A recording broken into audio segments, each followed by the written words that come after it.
Donc, nous allons partager quelques versets de la parole de Dieu. Nous partirons déjà des versets que, en tout cas de quelque chose que Frédéric a dit tout à l'heure. Vous savez, souvent, il faut laisser le Seigneur conduire les choses telles qu'il souhaite conduire. Et ne pas forcément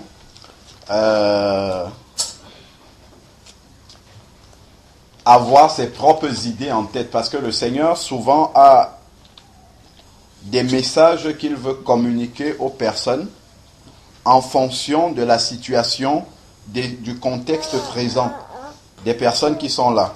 Donc, ce n'est pas toujours ce qu'on prépare qui est le message adapté pour les personnes qui sont là, mais il faut avoir cette écoute-là de savoir comment le Seigneur est en train de parler et ce qu'il a envie de dire. Et ça peut partir d'une simple discussion, d'un simple mot. Mais il faut avoir ce discernement-là pour comprendre vraiment dans quel sens, justement, le Seigneur veut qu'on parte. Alors, donc, Frédéric disait tout à l'heure que est-ce que tous les gens qui fêtent Pâques sont donc fous? Bon, ce n'est pas dessus qu'on va parler. Ne pense pas que ces gens-là soient fous. Ces gens-là, ils ne sont pas fous. Mais il y a quelque chose dans ce que tu as dit qui moi, a commencé à me faire réfléchir. C'est sur le fait que, est-ce que forcément, quand beaucoup de personnes font quelque chose, est-ce que c'est forcément la volonté de Dieu? Donc ça, vraiment, c'est à partir de ce point-là précis que nous allons pouvoir partir pour commencer à évoluer et se laisser conduire par ce que le Seigneur veut nous dire à chacun aujourd'hui. Donc, je vais lire la parole de Dieu dans Matthieu 7. Matthieu 7, à partir du verset 12. Matthieu 7, verset 12, nous dit la chose suivante. Faites pour les autres tout ce que vous voulez qu'ils fassent pour vous. Faites pour les autres tout ce que vous voulez qu'ils fassent pour vous. C'est là ce qu'ordonne la loi de Moïse et les livres des prophètes. Tout ce que vous voulez que votre prochain fasse pour vous, il faut d'abord commencer par le faire à votre prochain avant d'attendre que quelqu'un le fasse pour vous.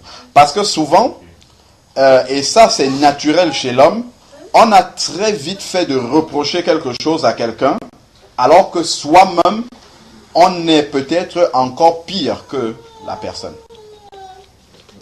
Et donc, la parole de Dieu nous exhorte à nous examiner quotidiennement pour voir si la paille que j'ai dans mon œil, quand je demande à l'autre d'enlever la paille qui est dans son œil, ça se trouve, moi dans mon œil, j'ai bien pire que ça, une poutre. La parole de Dieu utilise la poutre pour dire que je peux demander à quelqu'un de changer quelque chose qu'il a dans son comportement, dans sa vie, parce que cette chose-là me dérange quand je suis au contact de cette personne-là, mais je peux avoir bien pire dans ma vie encore. Parce que souvent, il est plus facile de voir ce que l'autre fait qui n'est pas bien, plutôt que de s'examiner soi-même et de se corriger soi-même. Et ça, on doit être vigilant à ce niveau-là. Donc, il faut toujours pouvoir s'examiner d'abord soi-même avant de pouvoir... Mais ça ne veut pas dire que, effectivement, si on voit quelque chose qui ne va pas chez notre prochain, on ne va pas le lui dire. On va le lui dire dans l'amour, mais il faut toujours avoir cet examen personnel-là pour également voir ce qui ne va pas chez nous-mêmes, avant de pouvoir demander à l'autre de corriger ce qui ne va pas chez lui. Donc ça, c'est juste en introduction de ce verset-là. Mais pour revenir à ce que Frédéric disait tout à l'heure, ça commence au verset 13. Matthieu 7 au verset 13 nous dit, ça c'est Jésus lui-même qui parle. Il dit, entrez par la porte étroite, car large est la porte et facile est le chemin qui mène à la ruine, c'est-à-dire à la perdition, à l'enfer. et nombreux sont ceux qui les utilisent. Nombreux sont ceux qui les utilisent. Je relis encore. Entrez par la porte étroite, car large est la porte. Facile est le chemin qui mène à la ruine, à la perdition. Et nombreux sont ceux qui les utilisent. Mais étroite est la porte, difficile est le chemin qui mène à la vie, et peu nombreux sont ceux qui les trouvent. C'est-à-dire que lorsque vous voyez un grand nombre de personnes en train de suivre un chemin, ça doit déjà être une alerte pour nous qu'il faut faire attention à ce chemin-là. Parce qu'il est toujours beaucoup plus facile pour l'être humain de suivre la voie de la masse. C'est ce qu'on appelle la démocratie aujourd'hui. Ce n'est pas toujours ce que la masse dit qui est le chemin que nous devons suivre. Lorsque nous regardons ceux qui ont lu les évangiles, lorsque nous regardons comment Jésus a été rejeté, pourquoi Jésus a été rejeté? Parce qu'il était marginal. Le discours qu'il tenait, la prédication qu'il avait était totalement à l'encontre de ce que les pharisiens enseignaient, de ce que toute la société avait l'habitude de concevoir. Le discours de Jésus était totalement à l'encontre de cela. Ils avaient la loi, ils avaient le livre de Dieu, mais ils interprétaient très mal cette loi-là. Et Jésus est venu pour leur montrer comment est-ce qu'il fallait interpréter cette loi-là. Donc, ce n'est pas parce que tout le monde fait quelque chose que ce qu'ils sont en train de faire est selon la parole de Dieu. Et on va lire, la Bible nous dit, c'est dans Jean 12 au verset 48, je ne vais pas lire pour gagner du temps. La Bible nous dit qu'au dernier jour, ce qui nous jugera, ça sera la parole de Dieu. Donc, quand chacun de nous aura à passer devant le Seigneur pour rendre compte de sa vie, ce n'est pas ce que les gens disent qui va importer ce jour-là, mais c'est ce qui est écrit dans la parole de Dieu. Donc, ce que nous faisons, ce en quoi nous croyons doit toujours être conforme à ce qui est écrit dans la parole de Dieu. Parce qu'à la fin, c'est cette parole-là qui nous jugera. La Bible nous dit également, c'est dans Hébreux 9 au verset 27 qu'il est réservé aux hommes de mourir une seule fois, après quoi vient le jugement. Donc, une fois que l'on ferme les yeux de cette terre-ci, il y a une sentence éternelle qui est prononcée. C'est celle si on va au ciel ou si on va en enfer. Et ça, c'est la clé de l'existence de chaque être humain. On peut parler de tous les biens matériels qui existent sur la terre. Mais la Bible nous dit que nus nous sommes venus dans le monde et nus nous repartirons. Personne n'emportera même 1 euro. Et ça, c'est une réalité. C'est une vérité que je ne me fatiguerai jamais à dire aux gens parce que c'est écrit dans la Bible. Et la Bible nous dit dans Jean 1, dans 1 Jean 5 au verset 19, la Bible nous dit que le monde dans lequel nous vivons est dirigé par le malin, par le diable. Et le Dieu de ce monde, qui est le diable, aveugle l'intelligence des êtres humains pour que les êtres humains n'aient pas à penser à ce qui est essentiel pour eux. La mort, nous y passerons tous. C'est une vérité. C'est quelque chose de capital. C'est une réalité essentielle dans la vie dans laquelle nous sommes. À partir du moment où un enfant vient au monde, dès ce moment-là, ses jours sont déjà comptabilisés. Et nous devons, à toute notre vie, nous préparer pour ce moment-là. Chaque acte que nous posons sur la terre est quelque chose qui nous suivra dans l'éternité. Et ça, c'est quelque chose que nous devons avoir. Il ne s'agit pas d'avoir peur de la mort tous les jours. C'est pas là la question. La question, c'est de savoir qu'un jour on partira et qu'il faut se préparer à cela. Quand je disais tout à l'heure que le Dieu de ce monde qui est le diable nous aveugle, c'est que le diable va détourner notre attention de ce qui est essentiel pour nous amener à nous focaliser sur des futilités qui vont passer. Et ces futilités-là peuvent nous amener à perdre notre âme parce que nous sommes totalement concentrés sur ces choses-là qui en réalité ne sont pas importantes pour notre vie. Nous allons passer le temps à mener un combat contre une personne, contre un système, contre notre famille, contre nos amis, on va passer tout le temps à haïr des gens, ainsi de suite. alors que nous avons quelque chose de beaucoup plus important. À chaque instant, on peut partir. Et comment est-ce que nous allons arriver dans la présence de Dieu? Ça, c'est une question clé, c'est une question fondamentale pour la vie de chaque être humain. Et à partir du moment où nous acceptons le Seigneur et que nous devenons un véritable enfant de Dieu, ce raisonnement-là que le diable met dans la tête de tous les êtres humains qui sont là dehors et qui n'ont pas le Seigneur Jésus en eux, Jésus va commencer par ôter ce voile-là pour qu'on commence à voir les choses comme il les voit. Et comment est-ce que Jésus voit les choses? Il voit les êtres humains qui sont sur la terre divisés en deux groupes de personnes. Il y a des personnes qui sont sauvées et il y en a qui ne sont pas sauvées. Il y en a qui sont sur le chemin large qui mène à l'enfer. C'est ceux qui n'ont pas accepté Jésus comme Seigneur et Sauveur. Et il y a les autres. Les autres sont ceux qui ont déjà donné leur vie au Seigneur. Et pendant toute l'existence des gens qui sont sur cette terre-ci, Jésus va tout faire pour que ces personnes-là entendent l'évangile. Parce que la Bible nous dit, c'est dans le livre de Romains 3, qu'à la fin, lorsque nous passerons devant le tribunal de Dieu, toute langue sera cousue. Personne. Il y a des gens qui disent, je me prépare pour le discours, pour discuter avec Dieu à ce moment-là, pour lui dire, pour lui expliquer les choses. On n'aura rien à expliquer ce jour-là. Il n'y aura rien à expliquer. Parce que le Seigneur prend le temps pour que chacun, pendant qu'il est sur la terre, pendant qu'il est dans son corps actuellement, qu'il puisse entendre le message de l'évangile et qu'il puisse accepter ou rejeter. Parce qu'à la fin, Dieu va pouvoir rappeler à chacun que tel jour, tu as entendu ce message-là. Qu'as-tu fait de ce message? Tu l'as rejeté. Parce que pour aller au ciel, il faut être préparé. Le ciel, c'est pour les gens qui se sont préparés à y aller. Mais pour aller en enfer, il n'y a pas de préparation. Il suffit juste de rester comme on est. Et on y va. Parce que la Bible nous dit, c'est dans Romains 3, au verset 23, que tous les hommes qui sont sur la terre sont pécheurs et donc privés de la gloire de Dieu. C'est-à-dire que tout le monde, il n'y a pas de juste. C'est Romains 3, verset 10 qui nous le dit. Il n'y a aucun juste sur la terre. Aucun.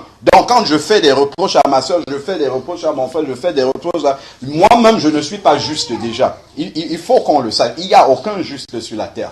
Pas même un seul. Et la Bible dit également, c'est dans Romains 6 au verset 23, que le salaire du péché, c'est la mort, c'est-à-dire c'est l'enfer. Celui qui n'a pas ses péchés qui sont pardonnés pendant qu'il est sur la terre, s'il meurt, la sentence qui va arriver, c'est qu'il va aller en enfer. Et ça, c'est une réalité. L'enfer, c'est... Beaucoup de gens disent, croyons pas à l'enfer. C'est bien pour eux. Nous pouvons ne pas croire à l'enfer. Nous ne voyons pas les atomes, mais nous savons que ça existe. L'enfer, on peut ne pas croire que c'est un lieu qui existe. Peut-être que ça nous permet de mieux vivre, de ne pas y penser, mais ça ne change rien quand même à la réalité qu'un jour, on sera face à cette question-là. Donc celui qui est sage, c'est celui qui va regarder en toute humilité cette question-là et qui va la prendre en compte. Donc, nous sommes tous pécheurs et à cause de ce péché-là, nous devons aller en enfer. C'est ce que Dieu a dit parce que le salaire du péché, c'est la condamnation pour l'enfer. Parce que ceux qui doivent entrer dans le ciel c'est un endroit parfait, c'est un endroit pur parce que Dieu est totalement saint et il est totalement pur. Les personnes qui doivent entrer au ciel doivent être totalement saintes et totalement pures. Je ne pense rien vous apprendre sur ce qui se passe dans ce monde. Il n'y a aucune personne qui soit sainte et parfaite. Aucune. Voilà pourquoi Dieu a donné son Fils unique, le seul. Pour que, au lieu que nous ayons à payer en allant en enfer, que nous acceptions qu'il a déjà payé pour nous. Pour que nous n'ayons plus à payer. Ça, c'est la réalité. Et lorsque Jésus est mort à la croix pour tous les gens qui sont sur cette terre, peu importe la religion, que ce soit des musulmans, des catholiques, des juifs, Jésus est mort pour tous les hommes. Mais maintenant, la question est la suivante. Si aujourd'hui, j'ai un grand-père qui décède, un oncle, un tata, qui laisse un héritage, qui me laisse un héritage, je sais que je suis l'héritier. Mais je ne peux pas commencer à disposer de cet héritage-là sans être passé chez le notaire pour dire, c'est moi effectivement qui suis l'héritier et je signe que j'accepte cet héritage-là. À ce moment-là, quand je signe chez le notaire, l'héritage me revient effectivement et je peux en disposer. Il en est de même pour l'œuvre que Jésus a accomplie à la croix. Tu parlais tout à l'heure de la résurrection, de la Pâque, ainsi de suite. Puisque nous y sommes, nous en parlons. Justement, Jésus est mort pour tous les hommes. Mais maintenant, il faut pouvoir accepter personnellement et dire, Jésus, tu es mort pour moi, Alain Patrick, pour mes péchés à moi personnellement. Et à ce moment-là, lorsque je l'accepte, les péchés que j'avais sur moi, sont transférés sur Jésus. Et lui, comme il a déjà été puni, quand Dieu me voit, il me voit comme quelqu'un qui n'a pas péché parce que mes péchés sont transférés sur lui. Et à ce moment-là seulement, je suis prêt à entrer dans l'éternité. Là, je peux vivre une vie sans craindre maintenant, sans craindre la mort. Si demain on me dit que je dois partir, je suis prêt pour partir. Je dis oui. Mais les gens dans ce monde ont tellement peur de la mort, ils craignent tellement. Quand on annonce à quelqu'un qu'il a une maladie grave, un cancer, sida ou n'importe quoi, il perd la tête, c'est fini, il a perdu les pieds. Pourquoi? Parce qu'il a tout bâti pour la terre. Il a bâti comme quelqu'un qui doit rester là. Alors que la Bible nous dit que nous sommes des voyageurs sur la terre. Nous sommes des pèlerins et ce moment-là viendra où nous devons partir. Si j'insiste sur ce point-là, c'est pour que nos yeux puissent s'ouvrir à l'essentiel et que ce qui est futile ne soit plus quelque chose qui nous empêche de vivre. Que ça devienne quelque chose de relatif pour nous et que nous sachions qu'il y a quelque chose de beaucoup plus important que cela. Et que nos yeux doivent être centrés sur ce qui est le plus important. Parce que lorsque on a accepté, lorsque on a reconnu qu'on est pécheur et qu'on ne peut pas se sauver soi-même et qu'on a demandé pardon au Seigneur pour ses péchés personnellement, le Seigneur nous pardonne ces péchés-là et à ce moment-là, maintenant nous acceptons Jésus comme Seigneur et Sauveur. Il vient habiter dans notre cœur. Et là seulement, nous commençons une vie totalement nouvelle. C'est ce qu'on appelle la nouvelle naissance dans la Bible. C'est une vie qui est totalement dirigée par Dieu. C'est une vie dans laquelle nos centres d'intérêt sont complètement nouveaux. Le Seigneur nous donne une nouvelle orientation de vie. Il nous donne une nouvelle façon de vivre, une nouvelle approche des choses, une nouvelle façon de relativiser les événements que nous traversons. Et ça n'a plus rien à voir avec comment, pour un petit, je sais pas moi, un verre qui tombe là, la manière dont on s'emportait pour ce verre qui est tombé et qui s'est cassé, ce n'est plus de la même façon qu'on approche la chose. Parce qu'on sait qu'au-delà de ce verre qui est cassé, il y a quelque chose de beaucoup plus essentiel que cela. On ne va pas accorder beaucoup de temps à ce verre-là qui est cassé, parce qu'on sait que ça, c'est un non-événement pour nous. Donc, c'est vraiment cette réalité-là, que celui qui n'est pas né de nouveau, celui-là n'a pas l'Esprit de Dieu pour pouvoir aller, pour que ce voile-là que le diable met dans ce monde-là, pour intéresser les gens. On regardait la télé par exemple, si on n'a pas le discernement dans ce qu'on regarde à la télé, ça c'est encore quelque chose qui va nous aveugler pour que nous passions le temps à remplir nos cerveaux de choses qui ne servent à rien en réalité et qui nous amènent à être rebelles à la parole de Dieu et d'accepter comment le monde est en train d'être dirigé et d'aller à la perdition. De toute façon, c'est écrit dans la Bible.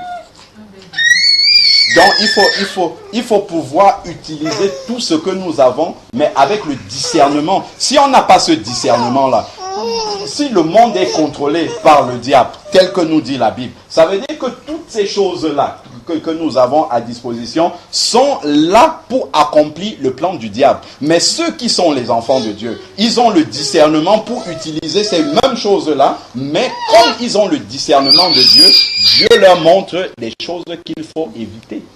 Dernièrement, on suivait une émission sur les dessins animés. Ce sont des chrétiens qui ont fait cette émission-là. Si vous pouvez savoir ce qu'on inculque aux enfants au travers des dessins animés, vous ne pouvez même pas imaginer la rébellion que les enfants ont contre les parents. Tout cela, c'est déjà à partir des dessins animés, il y a toute une machine du diable qui est là derrière, qui amène les enfants à être rebelles à leurs parents.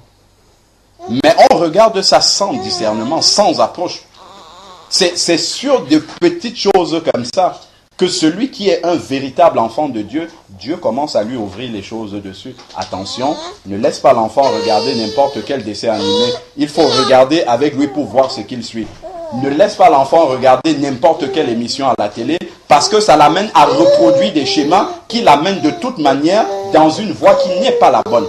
Dans une voie où finalement il va se retrouver dans une impasse en fait qui ne le mène qu'à l'échec dans la vie. Et ainsi de suite. Pour ne prendre que la télé, les exemples sont multiples si on commence à voir. Mais celui qui n'a pas ce recul-là, celui qui n'a pas cette communion-là avec Dieu, parce que même celui qui est un enfant de Dieu doit encore avoir une communion personnelle avec Dieu pour que Dieu puisse lui révéler chaque jour pendant qu'il vit, chaque événement. Vous pouvez vivre un événement comme ça. Quelqu'un qui se lève le matin, qui vient, qui commence à vous causer des problèmes sans que vous ne lui ayez rien fait.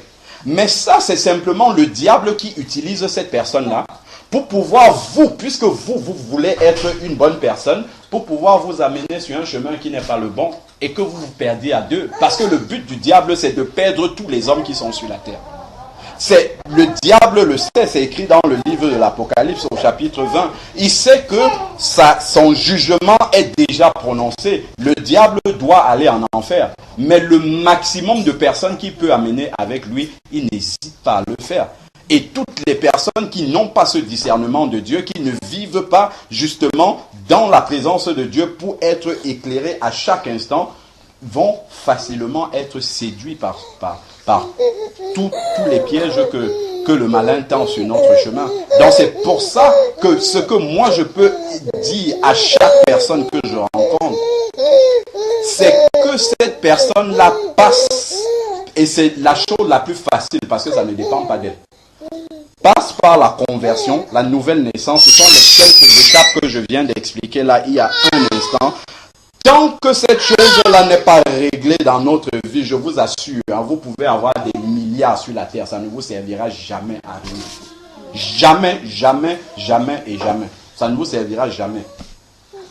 Parce que vous n'avez pas ce qu'il vous faut pour comprendre le monde dans lequel nous sommes. On comprend peut-être beaucoup de choses à ce qui passe à la télé, mais la réalité de là où on va, il n'y a que les vrais enfants de Dieu qui comprennent cela.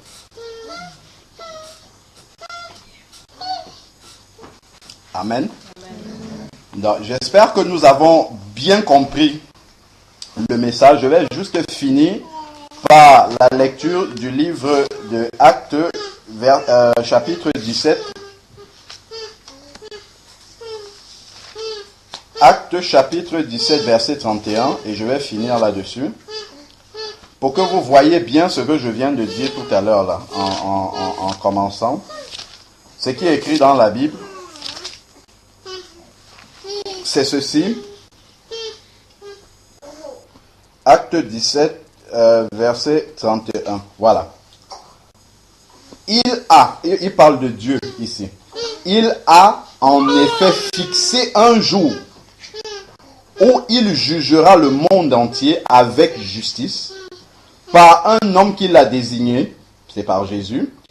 Il en a donné la preuve à tous en ramenant cet homme de la mort à la vie. Donc, dans cette version-ci, ce n'est pas dit, je ne sais pas quelle version c'est pas dit d'une façon très explicite. Donc, dans d'autres versions, ce même verset dit, il est réservé aux hommes, voilà, ah non, ça c'est Hébreux 9, 27. En fait, c'est que Dieu appelle les hommes, voilà, en tout lieu, qu'ils aient à se repentir. Parce qu'il a fixé un jour pour le jugement. Je vous assure que là où nous sommes assis ici, si le Seigneur arrive maintenant, vous allez voir que nous sommes frères et sœurs dans la chair, mais qu'il y a un grand fossé entre vous et moi. Entre nous ici là. entre ceux qui ont Jésus dans leur vie et ceux qui ne l'ont pas. Je vous assure. Mais ça, c'est une réalité que le diable, qui est le Dieu de ce monde, occulte. On ne peut pas le voir. On voit qu'on est si proche des personnes avec lesquelles nous sommes. Mais si nous sommes là maintenant et que nous faisons par exemple un accident de circulation et que nous mourons tous les deux, vous allez voir qu'il y a, c'est dans le livre de Luc, non? Luc 16, où il nous est parlé de Lazare et du riche. Lazare qui était un pauvre qui mangeait à la table d'un riche et les deux sont morts. Ils étaient tout proches. La Bible dit que les anges sont venus prendre le corps de Lazare et il est monté dans la présence de Dieu et le riche est descendu en enfer et les deux se sont vus. Lazare était dans le ciel et le riche en enfer. Le riche demande à Lazare, est-ce que tu peux tremper ton doigt comme ça dans un verre et me donner juste une goutte d'eau parce que je meurs de soif là où je suis? Et Abraham qui était en train d'observer cela, Abraham dit au riche, même si il voulait le faire, il ne pourrait pas le faire. Parce que entre vous et nous, il y a un abîme que personne ne peut traverser. Donc déjà entre les hommes qui vivent sur la terre, aussi proches, même des jumeaux, aussi proches soient-ils. C'est pour ça que Jésus a dit, je ne suis pas venu apporter la paix sur la terre, mais l'épée. Quand il parle de l'épée, ce n'est pas la guerre, c'est la parole de Dieu. C'est-à-dire que lorsque la parole de Dieu vient, elle sépare naturellement. Parce qu'il y en a qui vont l'accepter et il y en a qui vont rejeter cette parole-là. Et à partir du moment où on accepte la parole, on a pris une direction et celui qui a rejeté cette parole-là, il a pris une autre direction. Et ce sont deux directions qui commencent, vous êtes ensemble, vous rencontrez la parole ensemble, mais à partir du moment où chacun fait son choix, vous allez comme ça. Même si sur la terre, visuellement, vous continuez à être ensemble, en fait, vous marchez comme ça. Chacun a déjà pris son chemin et chacun est sur son chemin. Il y en a qui sont sur le chemin étroit qui mène au ciel, ils vont y arriver, et d'autres qui sont sur le chemin large et qui continuent à avancer sur ce chemin-là. Et ça, c'est une réalité que le diable ne veut pas que les êtres humains sachent, pour qu'ils puissent aller en enfer avec lui à la fin. Donc ça, c'est une réalité qu'il faut absolument savoir. Il faut savoir que sur la terre, il y a les gens qui sont sauvés et il y en a qui ne sont pas sauvés, mais que Dieu veut que tout le monde soit sauvé. Voilà pourquoi il permet que pendant que les gens sont encore vivants, qu'ils entendent ce message-là. Parce qu'une fois qu'on est mort, c'est fini. On peut faire des neuvaines, on peut faire tout ce que vous voulez, ça ne change plus rien. Dès que le souffle s'arrête, le sort est scellé et c'est la fin. Je ne sais pas si je peux être plus clair que ça par rapport à la parole de Dieu. Si quelqu'un a même une question, je suis prêt à prendre des questions pour qu'on comprenne bien ce que je veux dire là. Parce que ce message-ci que vous venez d'entendre là, c'est le message le plus essentiel de la vie d'un être humain. C'est la chose la plus importante. Peu importe tout ce qu'on a entendu, on a vu, on a touché, c'est ce que je viens de vous dire là. Parce que le jour où vous allez mourir, parce que nous allons tous mourir, le jour où vous allez mourir, c'est le même message que vous allez entendre. C'est écrit ici. C'est le même. Ce n'est pas un autre message. C'est ce message-là. Amen. Bon, je vais prier pour la fin. Et puis on va pouvoir partager dans les questions maintenant. Parce que je pense que je ne veux pas avoir le monopole de la parole, mais je pense que ça suscite beaucoup de questions. Mais il est très important de poser des questions plutôt que de s'appuyer sur ce qu'on a entendu les gens dire. Parce que c'est souvent dessus que beaucoup de personnes se perdent. J'ai entendu dire ceci. Et on fonde notre foi sur ce que les gens ont dit, alors que ça ne correspond pas à ce qui est écrit dans la parole de Dieu. Alors que la parole de Dieu nous dit qu'à la fin, c'est ce qui est écrit ici dedans qui sera le juge de tout le monde. Amen. Prions. Éternel Dieu Tout-Puissant, merci Seigneur pour ces quelques mots que tu viens de nous donner encore, Seigneur. Nous savons que chacun de ces mots-là, Seigneur, est important pour nous. Seigneur, c'est même capital pour chacun d'entre nous ici, Seigneur Dieu. Je bénis ton nom, Seigneur, pour chaque personne qui aujourd'hui, Seigneur, en ce lieu, a entendu ce message du salut, Seigneur, Seigneur Père. Seigneur, tu sais combien ce message-là est fondamental pour la vie de chaque être humain, Seigneur. Éternel, nous savons aussi que par des paroles, Seigneur, nous ne pouvons convaincre personne. Seul ton Esprit, Seigneur, peut convaincre les cœurs, Seigneur. Parce que tu as dit que tu donnes ton Esprit Saint et c'est lui qui convaincra les hommes de péché, de justice et de jugement, Seigneur Père. Je te prie maintenant que ton Esprit, Seigneur, puisse sceller cette parole, Seigneur, dans les cœurs. Que, Seigneur, le malin qui rôde toujours autour de nous pour nous détruire ne vienne pas, Seigneur, voler dans les cœurs, Seigneur, des personnes qui ont entendu cette parole, Seigneur. Que cette parole puisse